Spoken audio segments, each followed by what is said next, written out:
Welcome to another episode of This Woman Works. I am your host, Mike Patton, and on this episode, it's going to be Fright Night. Yeah. All right. We're going to be talking a little bit of, horror flicks, which is me personally one of my favorite genres of film. And I have someone that actually specializes in talking about it. And I'm like, yes, yes. When I saw her on Blue Sky, I was like, yes, I've got to bring her on the show. We have got to talk about that, and we have got to celebrate her and the works that she is doing. That'll be Miss Kristie. How you doing? Hey, thanks so much for having me. I'm excited to talk about horror and all the things. Yes, yes, yes. We're gonna talk about your journey too. Now, don't get it twisted. We got to find out your journey, but we're gonna get into that. I titled this episode "Fright Night," but we're gonna get to your journey. But like with every episode, we start off with the Black Girl Magic moment, and in this episode, we're gonna talk about Miss Megan Perry. Now, for those that aren't aware, Megan Perry is the person that runs pretty much is the person that runs everything for AU Pro Basketball. Now, AU Pro Basketball Athletes Unlimited is what AU stands for. Is in Nashville this year. So I've had the privilege of being able to cover it, talk to the players, be at the press conferences, all those different things. And I talked to Megan, and she is delightful to talk to, always a pleasure. And she is doing great work with this league. This league is having their best year they have had since they have been around this year in Nashville. Attendance is up. You got players in the community. You got little shows players are having. And that's all directly to me tied to Megan Perry and listening to the players and trying to help create things that the players would want to do because the league is more or less driven by the players, not necessarily by her and what everyone else wants there. Now, of course, give you a little background on Megan. Megan actually played basketball for Cornell University. Took them to the NCAA tournament in 2008. So, a little key nugget there. She also, has worked for the WNBA, worked for the NBA as well. Helped put together All-Star games and that experience. Also, she is on their talent. It was on their talent at one point, with college and pro basketball, with Bally Sports and CBS Sports and ESPN at one point as well. And of course, worked in the WNBA's president's office. So she's done a lot of the things. So I've got to say, salute to her. She definitely is Black Girl Magic. I mean, doing a lot of great things. And I had to, definitely give her props and her flowers. For those that are watching, there are flowers in the background of the show. So now, Kristie, did you have anything you wanted to add or anything or at all? No, I don't. But that was really educational. I'm not into basketball like that, but I do have a son who does play basketball, and he plays AAU. So that was really good to know. Good info. Got you, got you. Of course, that's the Black Girl Magic moment. But moving forward, we want to talk about you, Kristie. So, for everyone to get to know you, but we want to start with young Kristie. Young Kristie. Now, where did you grow up? I actually grew up in Virginia. First thing I think about when I think of Virginia, I don't know what is it. I think of the clips, in Virginia when they talk about cooking and everything, and I'm like, oh man, those are my boys right there. That's one of my favorite groups of all time. The clips, I love the clips. But where'd you grow up in Virginia, if you don't mind me asking? Yeah, I grew up in a town called Petersburg. It's like 30 minutes from Richmond. Mm-hmm. Okay. All right. hmm Got you. Got you. So how was it growing up there? Um, I mean, it was fine.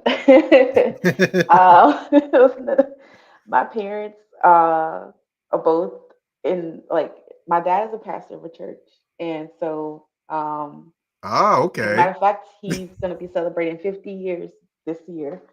50 Oh, years pastoring. nice. But yeah, so I grew up in a very strict Christian household, Wow, this and took a turn. I'm just kidding. I'm I, kidding. I'm kidding. I'm just joking. I'm joking. yeah, very religious, but very loving, and it was still, I had really great parents.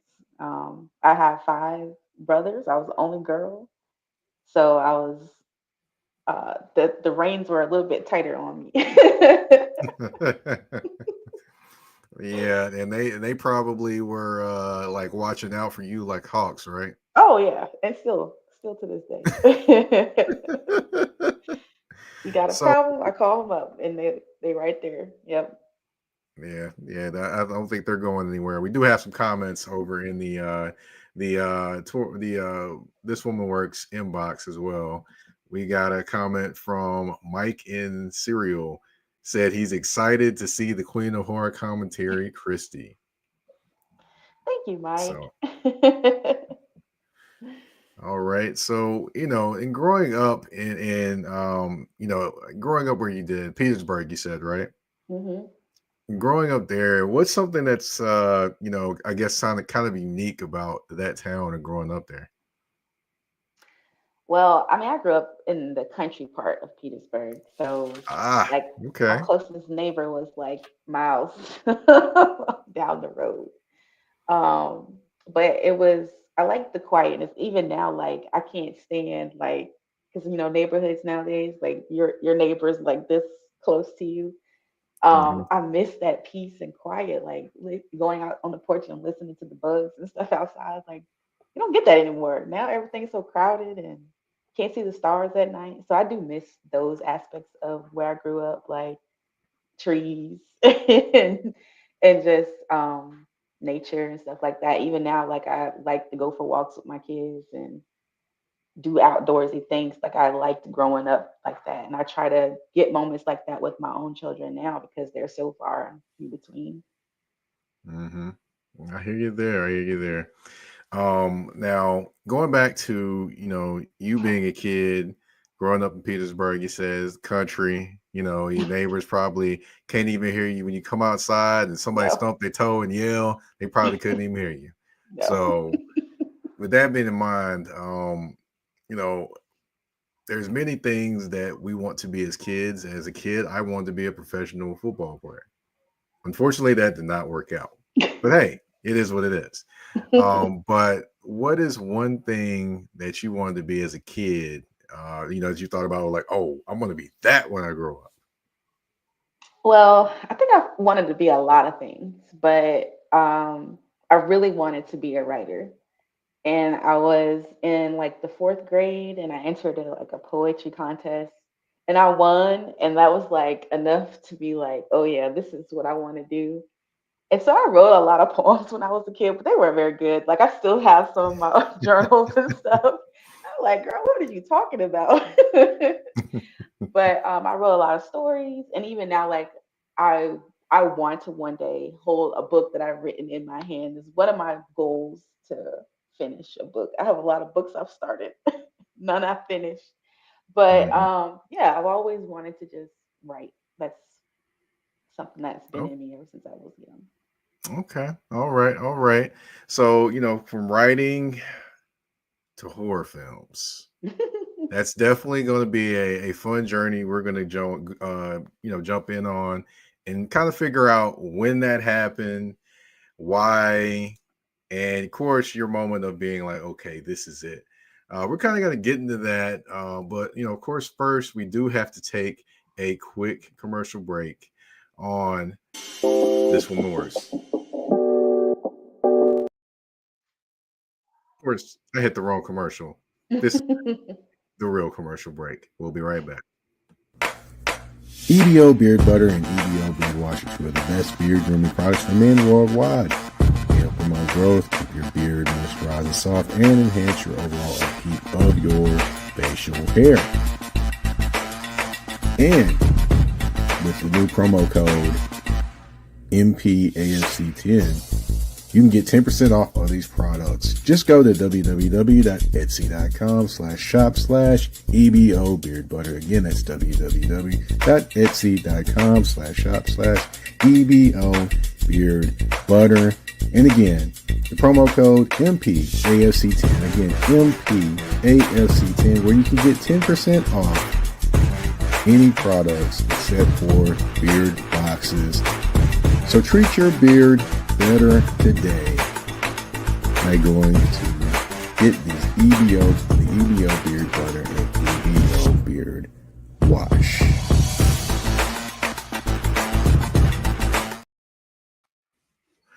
All right, and we are back on This Woman Works with Kristie.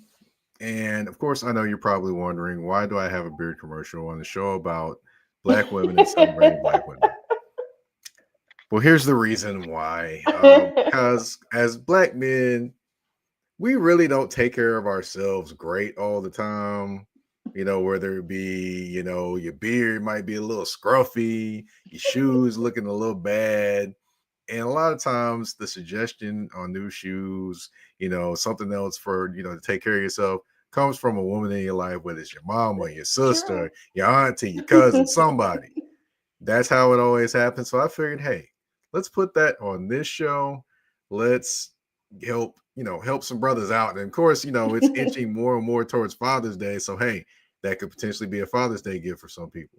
But I digress. Let's get back to the show. Okay, so before we went to the commercial break, I did mention we're going to talk about the career and kind of the pivot and the way you kind of, I guess, landed into the horror film genre. And I'm very interested to know this one. But for before we get into that, can you tell everyone what all you do in terms of that genre, whether it be writing or filming, things like that? Oh gosh, yeah, I wear a lot of hats. But yeah, I do write. I write our website, inlovewithhorror.com, but I also write for other outlets as well. So if you follow me on Blue Sky, you probably see me talk about a couple of those horror movie blogs. I actually had an article come out today on Horror Press LLC, all about Abby, which is a classic horror film, black led horror film. Um, Night Tide magazine, I also write for them, but I write mostly movie reviews, think pieces, mostly about black horror, just because uh, it needs a more of a central stage. I think not enough people talk about the impact of black horror, and so I like that particular subgenre. And so obviously I like to talk about it. Also, I'm a woman, so I talk a lot about how women show up in horror, how they're represented in horror, things like that. But I also have a YouTube channel with my husband. We have a podcast as well. We talk about horror movies. We do like talk about trailers, new movies are coming out. That's mostly what we talk about. Mostly giving like a different aspect and perspective to about horror. That's kind of why we decided to start our In Love with Horror show. It's just giving a different perspective from a black lens on horror. Well, it's definitely needed, and I salute both of you for taking that journey and also going out there and continue to travel on that journey down that road.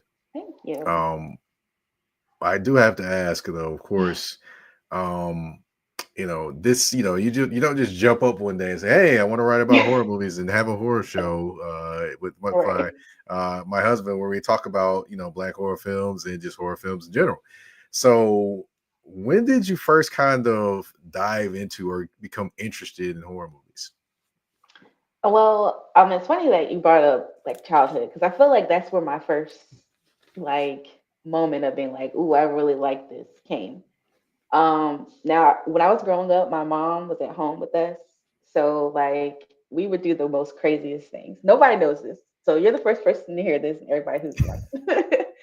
My mom used to make videos, like the most random videos of us together as kids, right? Like, my youngest brother, it was mostly just us two. Like, my other brothers were much older than us. So she used to make the most random videos. We'd be outside and we'd be like lost in the woods and pretending that we made our own found footage movies. Okay, Nice. kids lost in the woods. We would do crazy things, like crazy scenarios, and she'd film it, and then we'd watch it back on the VHS player at home. And so, like making these movies with my mom, and my brother, was kind of like my first thing. Like, oh, I really like this. And watching Tales from the Hood. That was my first horror movie, Tales from the Hood. Ah, I was like 6 years old, maybe.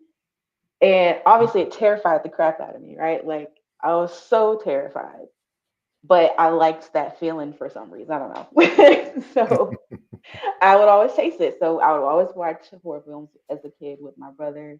Even my grandma, she's the one who showed me Friday the 13th. You know what I'm saying? Like, I know everyone's grandma showed them something they weren't supposed to be watching when they were a kid. That was my grandma. But yeah, when me and my husband, we wanted to start a podcast or do something together. And we both like movies in general. I'm also a reader. I like books. He's not. So we're like, okay, let's focus on movies.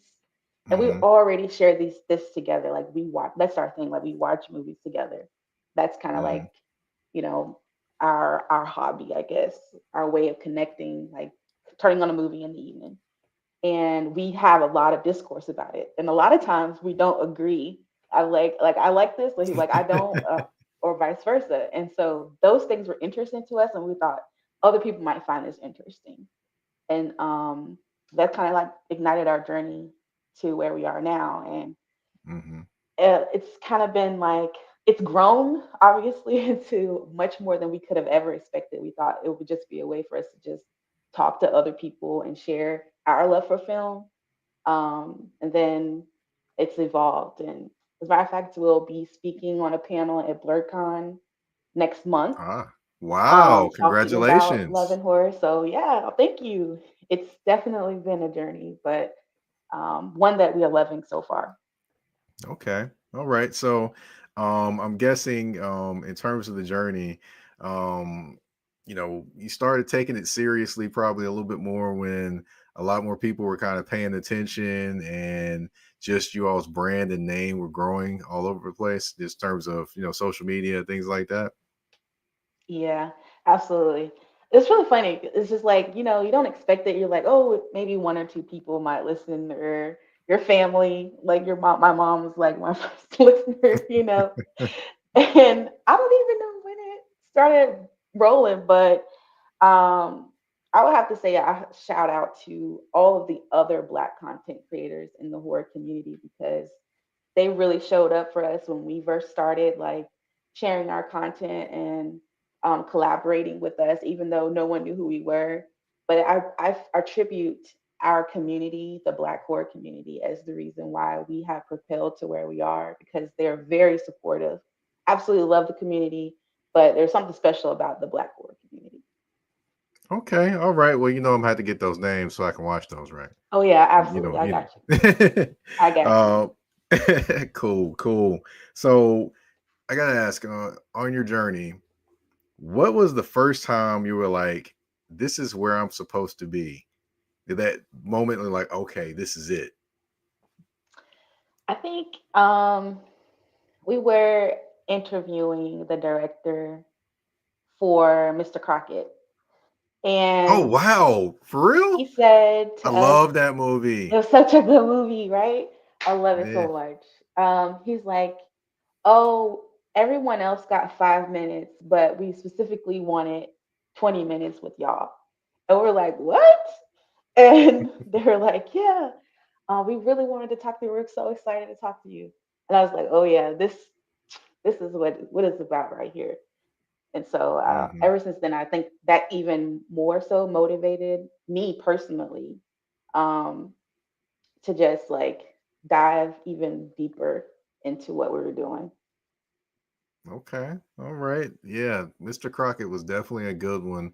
I could see them making a sequel of that one the way it ended. I'm not going to spoil it for Yes. people, I but I could told them that I definitely was see like, a I sequel. really hope y'all give us another one because there's so much you can do with this world. It's so crazy. Hmm. Right, right. It was definitely very, very interesting. The ending, I'm not going to spoil it, but just say you could watch it again. You could watch Yeah. it again and watch with a different twist on that one. But we do have another comment in the this one works inbox as well. From Mike and Serial. Say he said, he's gonna have to have that found footage. Yeah, I don't want to see that. So it's all grainy now. You can't Yeah. really see it at this point. Yeah, but we're gonna of course, with every journey there was always some hurdles that you come across, and we all have them. and I know you have some ways that you probably have overcome those. Well, we're gonna get into those and find out what those hurdles are or were, and find out how you overcome those hurdles or overcame those hurdles. We're gonna do that, but first, another commercial break on This Woman Works. A shift. A shift is something that happens and changes the dynamics. And that's what happened when Garrett Logistics was born. After 10 years as a sales pro in the logistics world of sporting goods, John Garrett decided to pivot to the world of freight and start a brokerage. So you're saying to yourself, why trust Garrett Logistics? Well, Garrett Logistics helps shippers improve overall workflow, along with increased on-time pickup and delivery percentages. Last-minute loads, multi-drop pickups, and more are part of the services with Garrett Logistics. They're available Monday through Friday, 7 a.m. to 6 p.m., and Saturday, 8 a.m. to 12 p.m., all times Central Standard Time. So give them a ring at 615-400-8484. That's 615-400-8484, or you can email them at john@garrettlogistics.co or visit their website at garrettlogistics.co. Garrett Logistics, where the motto is, it's not just freight to us, it's your business.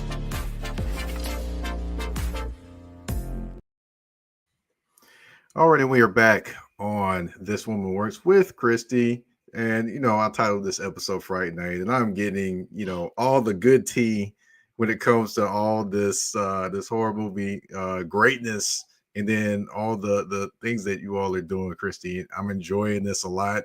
Even though we ain't really talked about the movie that I like a lot, which is Saw, but I'll let you slide on that one. But yeah, I'm definitely enjoying just the journey and hearing about the journey. And wow, Mr. Crockett, I didn't know Mr. Crockett was going to find his way. I actually was going to dress like Mr. Crockett for Halloween this year. I couldn't get everything together at the right amount of time. But yeah, I was Yeah. gonna put blood on my tie and Oh have the man. outfit and I was gonna have everything together, but it was between that or what was the other one I thought of? Oh, I was gonna do Show Enough from Barry Oh Lloyd's Last yeah. Dragon. So Oh, I was that gonna was do one or dope. the other. So I ended up both costumes never got here in time. So I was just I had a black suit on with a tie, glasses, and had like a pen, Okay. and I was the man in black. So Okay. I did that. But hopefully this year I can get everything in time and I can be one or the other this year. Yeah, That would those be both that sound would be dope. funny. What's that? They both sound like good ones. Oh yeah, I would have too much fun playing both of those characters. Cause I think once I dressed up like those characters, I would get into character very Yeah. much so. But of course, before we went to break, we did mention hurdles and advice, and definitely want to talk about that for anyone that may be going through different things along their journey. Now, what's one of the biggest hurdles that you faced along your journey, into the horror film perspective, especially being a black woman that is in the space, or a black and a black person that is in that space that has traditionally been dominated by white people. Yeah, that's literally the biggest thing. Being a black woman and calling myself a film critic. Like a lot of times when I'm like, pitching for a job or a writing opportunity, obviously they want to know like, okay, what's your experience? What's your background? And I can send them everything I have possible. And a lot of times I'm overlooked for other people. Um, Even certain events or festivals that we've pitched ourselves to, you know, we don't always get really good feedback. But one of the things that I've just been focusing on lately is just like going where we're accepted and not being so upset about those that tell us no. Even my friend Mike, who's in the comments, knows like there's been times when I've gotten a no from someone I really wanted a yes from, but then that later that day I might get a yes from someone else. Um, the no's are sometimes disheartening, and you can be like, well, maybe I'm not good enough, or I haven't been doing this long enough, or I'm not qualified enough. But people who see the work that I'm doing or know what I'm about and understand where I'm coming from, they are going to see the work. They're going to want me to be a part of whatever it is that they want to do and not being focus on the no's. And that was really hard for me in the beginning because, I mean, who wants to, rejection is hard, right? And so Right. not focusing so much on that has been like a really hard thing for me. And me personally, like if you know my personality, I'm very soft-hearted. I'm very Mhm. sensitive. So like even comments we get on our videos, like my husband's like, "Don't look at the comments. Don't look at the comments," because they'll make me so upset. He's like, "Don't worry about it. Don't worry about it." Like so now he just reads Mhm. the comments. Okay. Yeah. Mhm. But yeah, like what do you know? Like you're a woman. It's definitely tough for sure. Yeah, yeah, definitely can see how that can be tough for sure. I have one video I did for another podcast I have, or one show I did for another podcast I do called Touring the AFC South, talking about AFC South football. I had a woman on there, Shalise Manza Young, and she expresses some opinions about different things that it definitely I guess strikes the ire of particular particular gentlemen and a particular ethnicity, and literally basically have to tell them I'm looking at the comments and I'm like, you got to be kidding me. Are we seriously Yeah. in the year of our Lord 20? It was 2024 last time I looked. We're seriously in the year of our Lord 2024, and then Yeah. this. Come on now, you got to be Yeah. better than this. But you got to also understand that some people are just not better than this. Some people Yeah. are just not, and those people are the people that never show their faces on screen. Those are those Yes. people. Yes, exactly. Exactly. Yep, they're so big and bad behind that screen that you can't see their face, but they're probably Right. sitting in the basement somewhere and writing it. So, but to me, I've always never been afraid of the word no.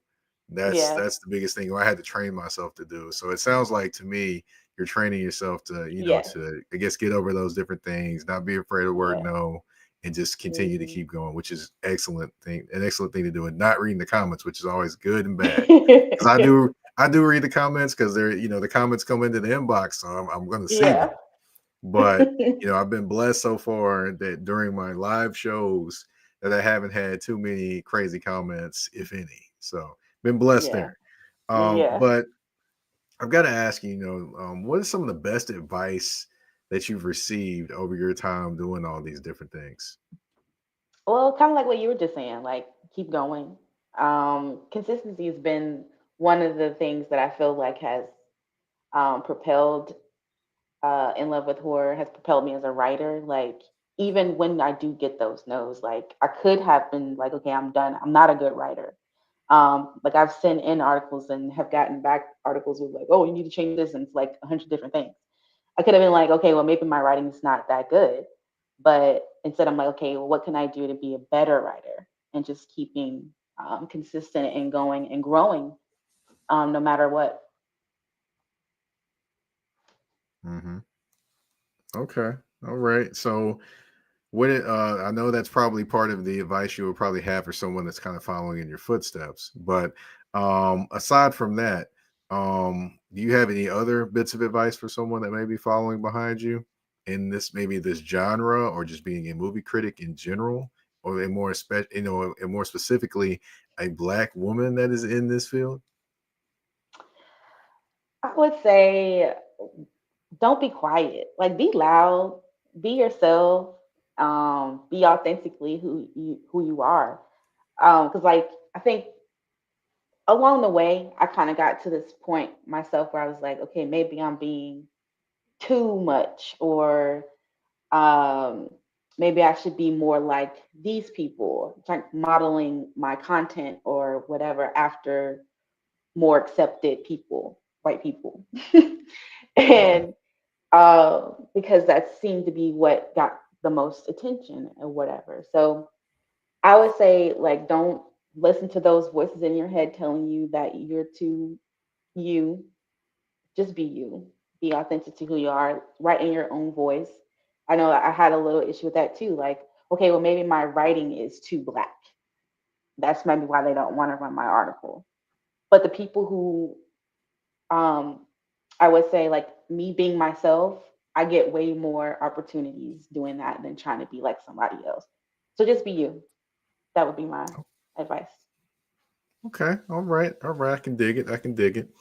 Okay. Now, of course, we've got the hurdles and advice, but we got to have a little fun, a little laughter on the end towards towards the end of the show. We've had a lot of laughs, of course. That's not to be take that away, but of course, this last part of the show, I like to allow the viewers and listeners to get to know my guest a little bit more. And in doing that, I have 10 random questions for Oh you. boy. It's called the speed round. So here we go. Are you ready? No, I don't do Well, good hey, out of I'm stressful sorry. situations. Well, I'm sorry. We got to get started sometime. Okay. But the first question I got for you, what's your favorite movie? Oh my gosh. I have so many favorites. I can only pick one. Yeah, I'll give you Jurassic two this Park. time. Jurassic Park. Okay. Okay. All right. Favorite actress? Ugh. Right now, Uh-huh. Kiki Palmer. Okay. Kiki. All right. Worst movie you've ever watched? Ooh. Of all time? Had to flip the script on that one, right? Ugh. Worst. Ah. That's hard. Yeah, no, nobody really remembers the worst one they watched, right? Oh They my try to gosh. forget The it. worst movie I've ever watched. Well, off the top of my head, what I'm thinking of is Winnie the Pooh, Blood and Honey, the first one. I never saw that one. I was interested, but I was like, nah, you know, I was like interested, and I said, nah, I don't know if I want to do that. But then also, they have a Popeye one they're trying to put out coming I soon. yeah, I heard. I'm like, I'm just shaking my head. I'm like, man, how you gonna turn Popeye I'm like, come on, man. What's next? What's next? And what you gonna turn into? Oh, we got a lot What you coming gonna down the turn? pipeline. What's that? So there's a lot coming down the pipeline. Oh Little goodness. Mermaid, Huh? Pinocchio. No, no, you're playing, right? Oh no, I'm serious. Oh my goodness, no, no, no. They might pass on that. Okay, I got another question for you. Who's one person you would like to sit down with, maybe have dinner and pick their brain? It can be dead or alive. Barack Obama. Okay, all right, cool, cool. All right, let's see. Um, favorite vacation spot. So I like theme parks. So Okay, Universal Studios. okay, all right, all right. Best childhood memory. Oh, that's a good one. Um, Anything I did with my grandma is a great childhood memory. Okay, I can definitely get with that. Favorite food. Pizza. Okay. Favorite artist in terms of like music artist. Right now, SZA. Oh yeah, yeah. I definitely enjoy listening to some SZA now for sure. Yeah. Yeah, I still listen to. Let's see. I listened to the Lana, the extended version of basically Okay, extended yeah. version of yeah, yeah. I listened to that. And I'm like, look, I love you, SZA, but just make that a whole nother album. Come on, now, just make it a whole. I agree with But that. it is what it is, and she does what she does, and Yeah. I am not gonna be mad when she produces new music. All right. Let's see. Who would play you in a biopic? Oh, I don't know. Yeah, I knew that would get that reaction. That's a good one. Who would play me? Oh my gosh. I don't know. Zendaya. Oh, okay. Well, there we go. There we go. What's the most popular song in your rotation right now?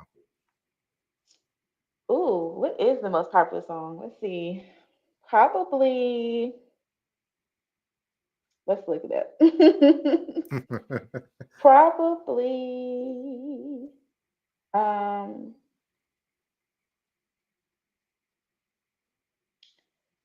Gosh, I have a couple that I play a lot, but I have to go with "My Turn" from SZA. Okay. All right. All right. Yeah, with me, I probably would say most recently Leon Thomas. I've been listening to a lot of Leon Thomas. Okay. Yeah. That album What? I probably done replayed that one, and then I'll see what's the one I listened to probably most on it. Lucid Dreams. I probably with Oh him and yeah. Masego.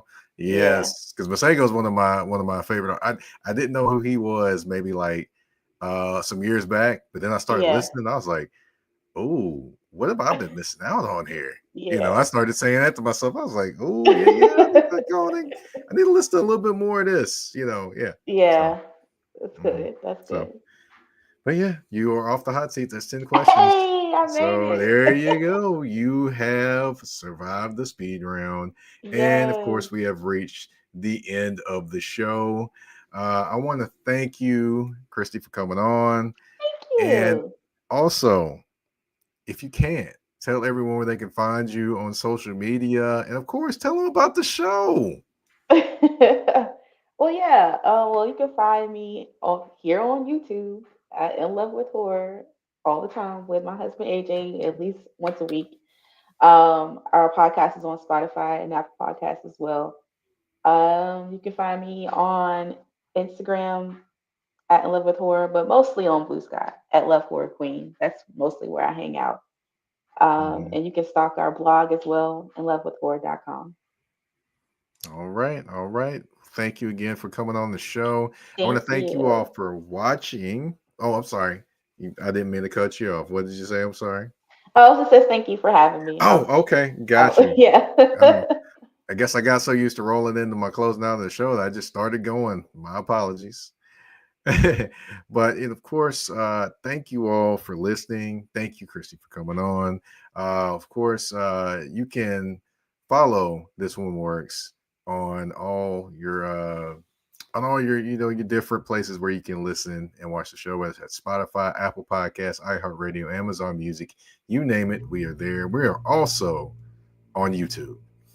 You can also follow me if you'd like. You're going to get a little bit of sports, a little bit of talk like shows like these as well, or any other things on my social medias. You can catch me on, of course, the artist formerly known as Twitter. I'm not going to call it X because DMX and Malcolm X is the only X I recognize. But you can catch me over there, Mike Patton 82. But of course, mostly you can catch me there, and you can catch me on Blue Sky at Mike Patton 82. You can also catch me on Instagram and Threads at that's THA, not THE underscore general underscore MP. Of course, you can also, like I mentioned, go ahead and follow This Woman Works on all the different listening and watch and platforms that you can listen and watch the show on, which that platform, the last one, is YouTube. Of course, you can go there and subscribe and click the bell so you don't miss any episodes. I want to thank you all for tuning into this episode of This Woman Works. We're out. Peace.